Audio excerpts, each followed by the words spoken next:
look like teenagers. Yeah. I mean, Hermione gets to wear jeans. Ron's clothes they stay the same throughout the whole thing. There's like Weasley jumpers and poor clothes. I like that. I felt like you got into the character a bit more.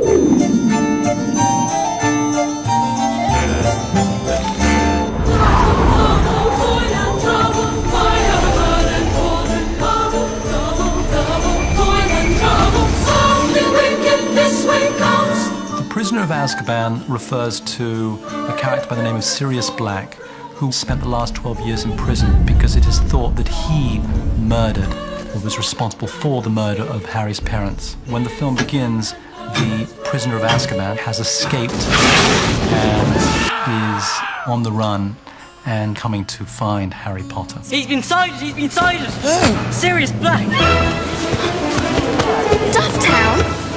It's not far from here. I look like I've escaped from prison, don't you think? The working with Gary Oldman this time was just the highlight of my life. When you're working with, like, Gary, David Thewlis, who's amazing, like, really just, I mean, the scenes with David in the film are just stunning, and Timothy Spall and Alan Rickman all in the same room at the same time. It's kind of, I'm just going to stand in the corner and be quiet. No pressure. And you guys can... No pressure. Yeah. Dear lady, who did this to you? He's here! Somewhere in the castle! Sirius Black! It's like every actor's fantasy, isn't it? Something like Dumbledore being a Harry Potter. So I'm delighted. I enjoy every minute of it. This is a stunning cast this time, and they're so good, all those guys. There's a whole lot in them. The magic never kind of goes. It's a magic place to be. I am Professor Trelawney. Together we shall cast ourselves into the future. She plays this eccentric character. Professor Trelawney's scenes are actually really fun. Like, the earlier ones are really fun. She's insane. The much earlier ones, she's absolutely crazy. And your reactions to her are really fun. There's scenes with me and Rupert in kind of divination, just kind of slowly falling asleep outside and then being woken up by her huge eyes behind these glasses. She does see really, truly frightening things. She's looking into teacups and she says she sees something very nasty in store for Harry. You have the Grim. She ratchets up the suspense, basically. She's there to sort of really get the plot going and get us all feeling a bit nervous. Our own Rubius Hagrid. Hagrid becomes a teacher in this one. How am I doing my first day? Brilliant, Professor. He's so pleased to be a professor. Isn't he beautiful?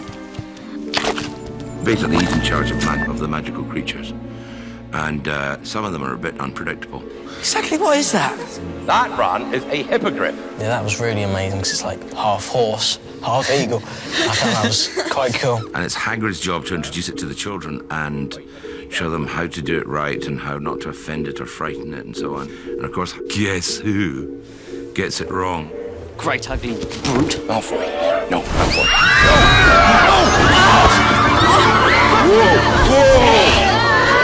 Not me! Dobby was kind of the star of the second film, I think, but he's going to be the star of this one, really. He's so real, so real. The film is story-filled with magic and magical creatures. That's looking really cool. We have a werewolf, the Monster Book of Monsters.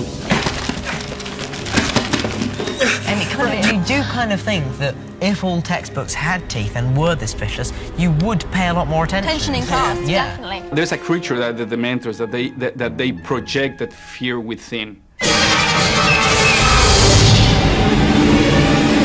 Act almost as a wake-up call to say, I do have weaknesses, I'm not that kind of powerful or that strong. The theme of the film, this kid finding his identity as a teenager and is learning that both the fears and the power to fight them reside within. I hope he finds me, because when he does, I'm going to be ready. It's more of an emotional journey. Yeah, it's all emotional and everyone's on the edge. And then it's just really exciting. Yeah.